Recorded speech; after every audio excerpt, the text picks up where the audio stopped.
night was quiet. The city of Jerusalem was preparing for the Passover celebration. Lamps flickered in the streets, and people rested in their homes. But outside the city walls, something unforgettable was about to happen. Just hours earlier, Jesus Christ had shared a final meal with his closest followers. During that meal, he said something that shocked them all. "One of you will betray me." Now, as the night grows darker, the moment of betrayal is getting closer. After finishing the meal, Jesus and his disciples left the house and walked through the quiet streets of Jerusalem. The air was cool. The moon hung softly in the sky. They crossed the Kidron Valley and headed toward a peaceful place just outside the city called the Garden of Gethsemane. This was a place Jesus often visited to pray. Tall olive trees stood quietly in the night, their branches moving gently in the wind. When they arrived, Jesus turned to his disciples. His voice sounded heavy with emotion. "Sit here while I go over there and pray." But he asked 3 of his closest friends, Peter, James, and John, to come a little farther with him. As they walked deeper into the garden, something was different. Jesus looked troubled. He stopped and spoke honestly to them. "My soul is overwhelmed with sorrow, even to the point of death." Then he said, "Stay here. Keep watch with me."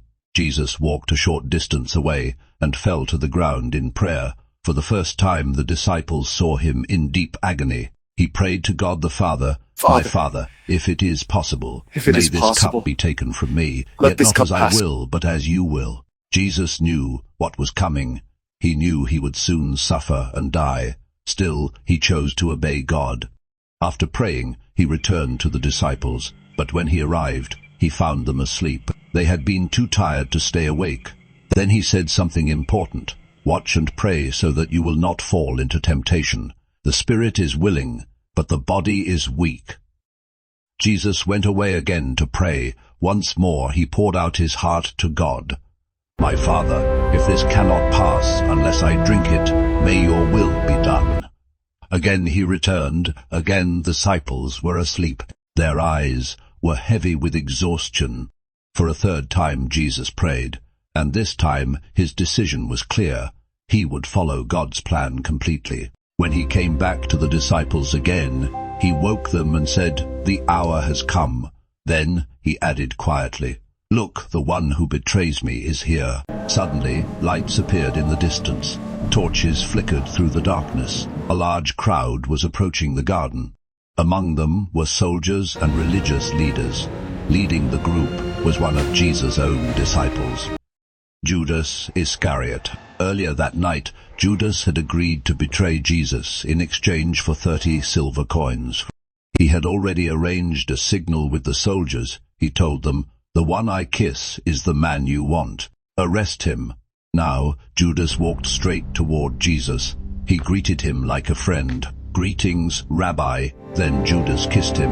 But Jesus calmly replied, "Judas, are you betraying the Son of Man with a kiss?" The soldiers immediately stepped forward. They grabbed Jesus and began to arrest him. The disciples panicked. Peter pulled out a sword and swung it at one of the men, cutting off his ear. But Jesus stopped him. "Put your sword away," he said. Then Jesus did something amazing. He reached out and healed the man's ear. Even in the moment of his arrest, Jesus chose mercy. Then he turned to the crowd. "Am I leading a rebellion?" he asked, "that you come with swords and clubs to capture me? Every day I sat teaching in the temple, and you did not arrest me. But this moment had been part of God's plan all along." The soldiers tied Jesus' hands and took him away. Fear spread among the disciples. Everything was happening so fast.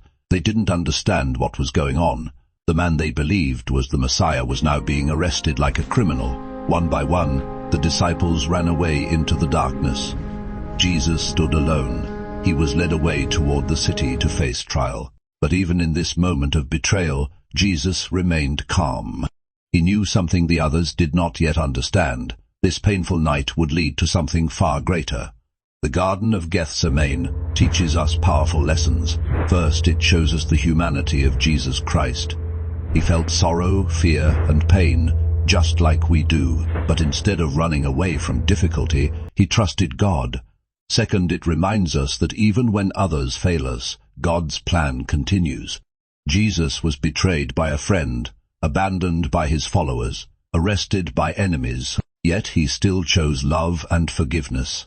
And this was only the beginning, because the story of Jesus did not end with his arrest. If this story touched your heart, take a moment to like this video and subscribe to join us as we continue this journey through the life of Jesus, because the next part of this story will change everything.